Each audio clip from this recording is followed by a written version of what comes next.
Rosmita hojake ole hamia klayara uftu buska rampen manang remo CCTV camera nubale skala buske ramp nangmo bo CCTV camera perancang kaikora ole pnuba bor hamsikle singpen lekada hamnamo dohanai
हम लोग का दिमासा में कमते सोचके ऐसे कर दिया ना क्या रश्मिता को क्यों ऐसे कर दिया जिनी दिमासा जादे के ओले सोच नाइजुएदो बुशवो जंगेदे फाइमानांग मस्ता ना ऑल डिस्ट्रिक्ट हेल्प करो जो लड़की यहाँ पे दिख रही है व्हाइट ड्रेस में और उसने साइड बैग लिया हुआ है ब्लैक कलर का, वो रश्मिता होजाई है।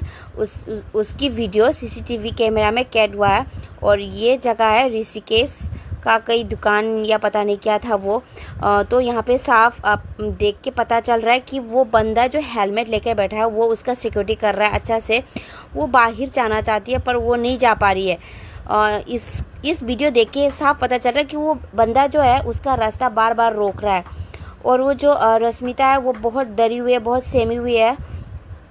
आप देख सकते हैं वीडियो में, अच्छे से देख सकते हैं। देखो वो देखो एक कदम आगे बढ़ रहा है पर वो बाहर नहीं जा पा रही क्योंकि उसका वो जो बंदा आगे खड़ा हुआ है वो उसका सिक्योरिटी कर रहा है। कुछ तो गलत